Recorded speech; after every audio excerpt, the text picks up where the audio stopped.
In 2023, Cambridge University announced an appointment it was understandably proud of. Jason Arday, a 37-year-old sociologist, was becoming the youngest black person ever appointed to a professorship at Cambridge. His story was extraordinary. He had spoken about profound difficulties during childhood, learning to read and write comparatively late, overcoming enormous personal obstacles, raising money for charity, and building an academic career against improbable odds. Cambridge did not present his appointment simply as the hiring of another professor. It represented something: progress, inclusion, a university changing with the country around it. Then, 3 years later, everything changed. Questions emerged concerning plagiarism, academic qualifications, honorary appointments, published research, charitable claims, and parts of the biography that had helped make Arday famous. Arday denied academic dishonesty. Cambridge opened investigations. He resigned. And shortly afterwards, Jason Arday died at the age of 41. His family said the extraordinary scrutiny surrounding him had involved misinformation, harassment, and unbearable pressure. His death changes how this story should be discussed. It does not establish whether every allegation against him was true. It does not establish that they were false. And it certainly does not justify turning a dead man into ammunition for somebody else's political argument. But neither does death erase legitimate questions about institutions. And that leaves us with a much more difficult story, because perhaps Cambridge failed Jason Arday in two opposite ways. Perhaps it became too interested in what he represented when it appointed him, and perhaps the wider culture later became too interested in what his downfall represented when controversy arrived. Perhaps the institution scrutinized too little at one moment, while society scrutinized with grotesque intensity at another. Those possibilities are not mutually exclusive, and that is why this story matters. Not because Jason Arday can conveniently be made into a symbol, but because that may have been the problem from the beginning. A university has one fundamental obligation. It must be able to ask, is the work good? That question is deliberately indifferent. It does not care about race. It does not care about sex. It does not care about biography. It does not care whether somebody came from privilege or poverty. Of course, those things matter in human life. But they cannot determine whether an argument is correct, a piece of research is sound, or a candidate is qualified. That principle is the foundation of intellectual equality. And somewhere along the way, many universities became uncomfortable with it.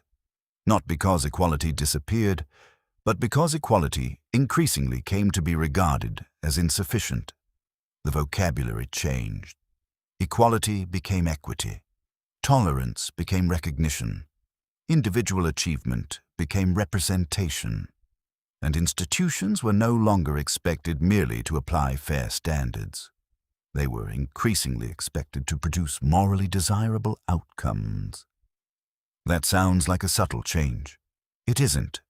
Because the moment an institution begins treating appointments as evidence of its own moral virtue, ordinary judgment becomes politically complicated.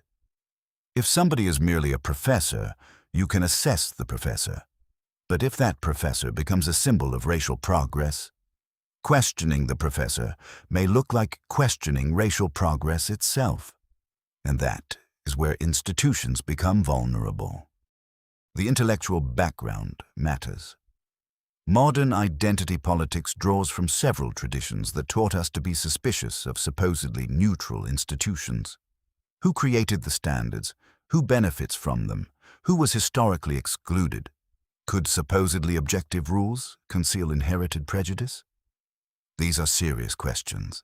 History gives us plenty of reasons to ask them. Universities were never perfectly meritocratic. Class privilege existed. Racial discrimination existed. Old institutions frequently protected mediocrity when that mediocrity had the correct accent, attended the correct school, and knew the correct people. So the answer is not nostalgia.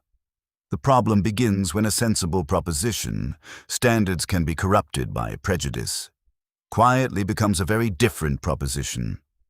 Standards themselves are merely expressions of prejudice. Once that happens, intellectual judgment becomes unstable, because now criticism can be interpreted as exclusion, disagreement can become invalidation, and scrutiny can acquire a moral meaning completely separate from the evidence. Consider the modern idea of lived experience.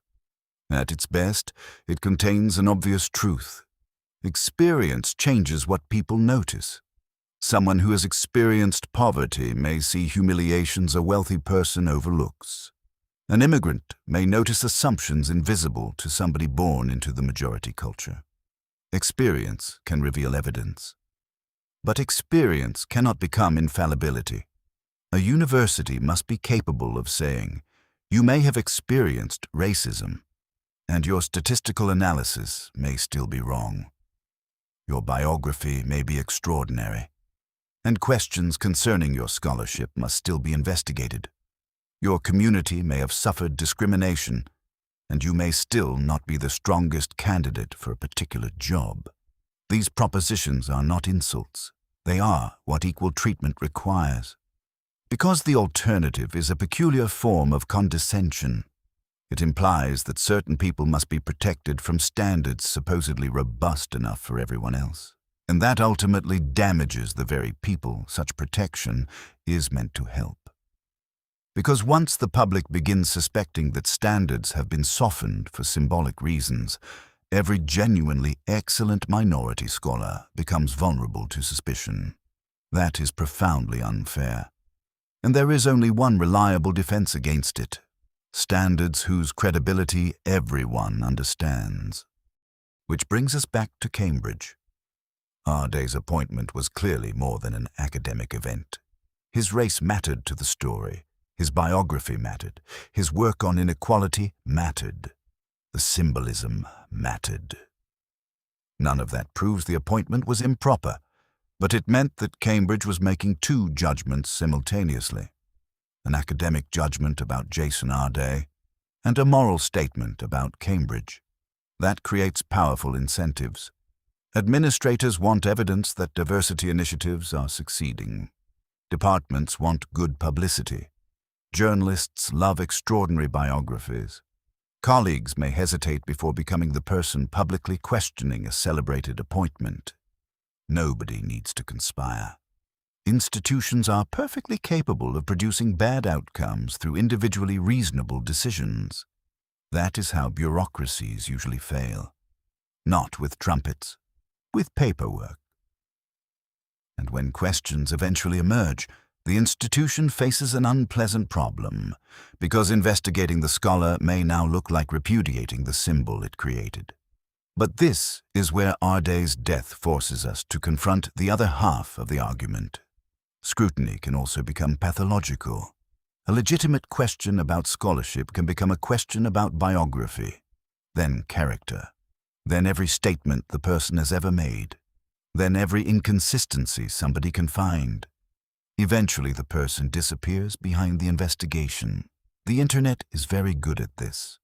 Once somebody becomes the central character of a scandal, thousands of strangers acquire an intense interest in excavating their life. Every new detail creates demand for another. Every article produces another article. Every social media revelation encourages another amateur investigation. Accountability becomes entertainment, and entertainment needs escalation. That does not mean allegations should not be investigated. It means proportion matters. There is a difference between examining evidence and enjoying somebody's destruction. A serious defense of academic standards does not require humiliation. And a serious concern about racism does not require pretending uncomfortable questions should never have been asked. Both sides of that equation matter. The lesson of the Jason Arday affair is not that diversity is fraudulent, nor that scrutiny is racist. It is simpler. Universities need one standard for everyone. Investigate claims, protect due process, Separate allegation from fact. Race should neither disqualify nor sanctify. Success deserves admiration, not immunity. Suspicion deserves investigation, not automatic belief. Arday should never have been treated as a symbol of black scholarship, either in praise or in controversy. A human being is not a press release, and he is not an indictment. Universities exist to practice organized skepticism. That means questioning celebrated people, but also refusing to condemn anyone beyond the evidence. The essential questions remain. Is it true? Is the work good? Was the process fair? Did we remember the human being at the center of it? Without judgment, a university becomes merely an institution that knows what it wants to believe. If you found this discussion interesting, subscribe to Atlas of Becoming, a place where we examine ideas, feelings, institutions, culture, psychology, and the stories we tell ourselves about who we are becoming.